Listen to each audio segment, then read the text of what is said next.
1월 3일 오늘의 말씀은 요한복음 1장 19절에서 28절입니다.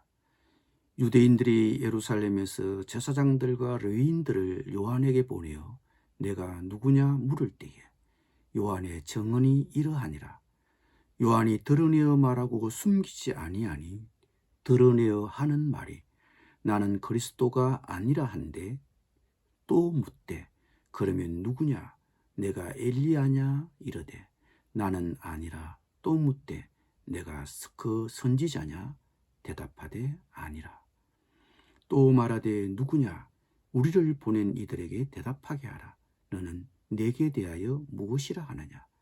이르되 나는 선지자 이사야의 말과 같이 주의 길을 곱게 하라고 광야에서 외치는 자의 소리로라 하니라.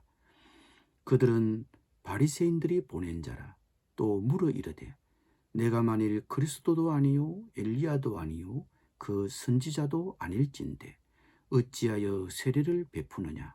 요한이 대답하되 나는 물로 세례를 베풀거니와 너희 가운데 너희가 알지 못하는 한 사람이 섰으니 곧 내 뒤에 오시는 그이라.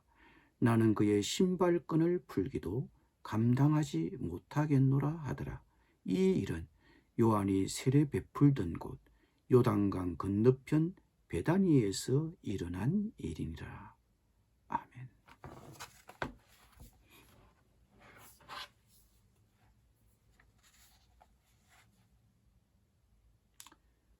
오늘 우리가 만나게 될 요한이라는 인물은 당시 대중의 시선을 한몸에 받았던 인물이었습니다. 많은 추종자들이 있었고 열렬한 지지를 받고 있었습니다. 그런데 그는 이런 대중적인 지지를 거절했습니다.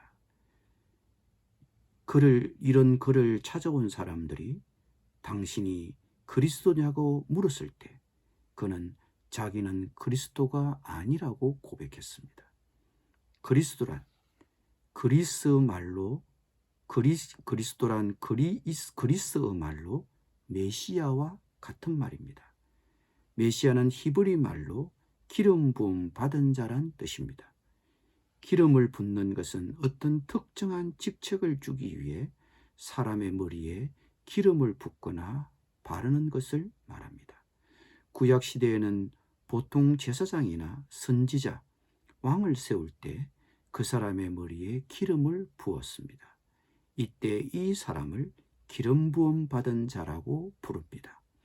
하나님에 의해 그 직임을 수행하도록 위임을 받았다는 뜻입니다. 권위가 생기는 것입니다.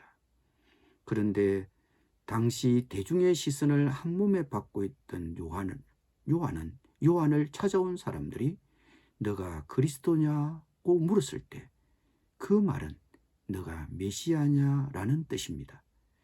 선지자들이 말한 다윗 왕의 후계자로 오실 바로 그 왕이 너냐라고 물은 것입니다. 실제로 메시아라는 말은 다윗 왕의 후계자로 오실 왕을 지칭하는 말에 국한되어 있었습니다. 당시 이스라엘 백성들은 하나님께서 메시아, 즉 다윗 왕의 후계자를 보내셔서 이 세상을 심판하시고 적들로부터 자신들을 구출할 것이라고 보았습니다. 이스라엘 백성들이 바빌로니아의 나라를 잃고 자유를 잃었을 때 선지자들은 그 메시아에 대한 약속을 백성들에게 이야기했습니다. 그래서 이스라엘 백성들은 그 메시아, 즉 왕이 오시면 로마 제국을 물리치시고 자유를 찾고 회파된 성전이 다시 재건될 것이라고 믿었습니다. 그러니 이스라엘 백성들이 얼마나 메시아이신 그리스도를 기다리고 있었겠습니까? 그런데 갑자기 요한이라는 자가 등장해서 대중의 시선을 한몸에 받았습니다. 많은 추종자들이 그를 따랐고 열렬한 지지를 받고 있었습니다. 메시아처럼 보였습니다. 당시 유대의 엘리트들도 관심을 보였습니다. 너가 메시아냐? 다윗 왕의 후계를 이을 왕이냐? 모든 불의를 바로잡고 유대 나라를 다스릴 왕이냐? 그러나 세례 요한은 부인했습니다. 나는 그리스도가 아니다. 그러면 당신이 누구냐? 엘리야냐? 라고 그들이 재차 물었습니다. 구약의 마지막 책인 말라기 선지서에 보면 때가 되면 주님이 오시는 날을 예비하는 엘리야 같은 선지자가 오리라는 예언이 있었기 때문입니다. 이 약속을 유대인들은 수백 년 동안 잊지 않고 기억하고 있었습니다. 그리고 자손들에게 전성시켰습니다. 그래서 엘리야가 평범하게 죽지 않고 곧장 하늘로 올라갔는데 그가 다시 이 땅으로 돌아와 하나님의 새로운 날, 주의 날을 알릴 것이라고 믿어왔습니다. 그래서 이스라엘 백성들은 요한에게 또다시 물은 것입니다. 내가 그리스도가 아니라면 그분보다 앞서서 보내겠다고 말라기 선지자가 말한 바로 그 엘리야냐? 그러나 요한은 아니라고, 자기는 말라기에서 약속한 그 엘리야가 아니라고, 아무도 자신을 그 엘리야로 생각하지 않기를 바랐습니다. 그렇지만 사람들은 요한의 정체에 대해 궁금했습니다. 하나님은 누군가가 나타나서 이 답답한 현실에서 벗어나게 해주리라고 하셨는데 지금 우리 앞에 이 혜성처럼 등장한 요한이라는 사람은 대체 누구냐? 백성들만이 아니라 유대 사이의 지식인층 사이에서도 요한에 대한 관심이 높았습니다. 요한이란 자가 갑자기 나타나 낯설고 새롭게 행동하면서 하나님의 메시지를 전하는 것이 그들의 눈에는 예사스럽지 않았던 것입니다. 과연 이 요한이라는 자가 누구인지, 그가 말라기에서 예언된 그 예언자인지, 아니면 대체 누구인지. 그래서 그들이 말했습니다. 요한, 당신이 말라기가 예언한 그 엘리야가 아니라면 대체 누구냐? 우리를 보낸 사람들에게 대답할 말을 좀 해달라. 당신은 자신을 무엇이라고 말하느냐? 요한이 대답하였습니다. 예언자 이사야가 말한 대로 나는 광야에서 외치는 이의 소리요. 너희는 주의 길을 곱게 하여라고 하고 말이요. 나는 소리입니다. 광야의 소리입니다. 여러분이 알지 못하는 한 분, 내 뒤에 오시는 분을 위해 사람을 준비시키는 게 제 임무입니다. 저는 소리입니다. 주님의 길을 곱게 하라고 사람들에게 외치는 소리입니다. 주인이 오고 있습니다. 길을 준비하십시오. 길을 닦지 않으면 차가 진입할 수 없습니다. 길을 놓아야 차가 들어올 수 있습니다. 이것이 요한의 임무입니다. 예수님이 오시기 전에 길을 미리 열고 길을 미리 정비하기 위해서 예수님보다 요한이 앞서온 것입니다. 그래서 그는 그를 찾아오는 사람들에게 요단강에서 물로 세례를 주었습니다. 마태복음의 버전으로 하면 이렇습니다.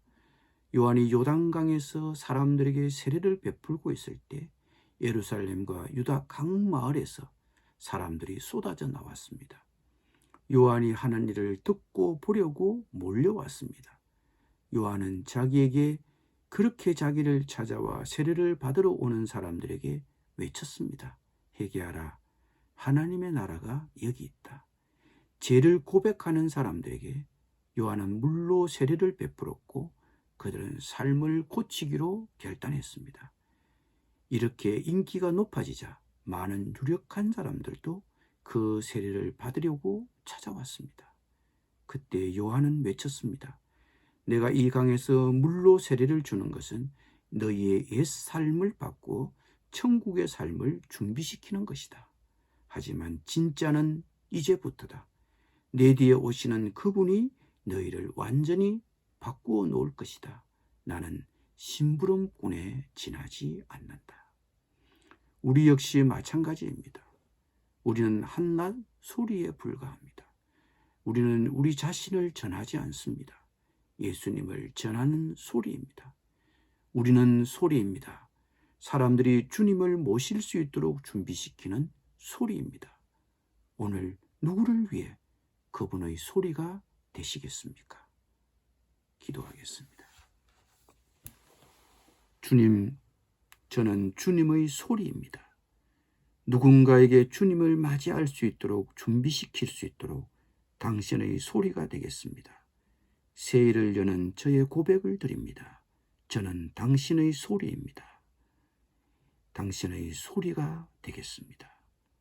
예수님의 이름으로 기도드립니다.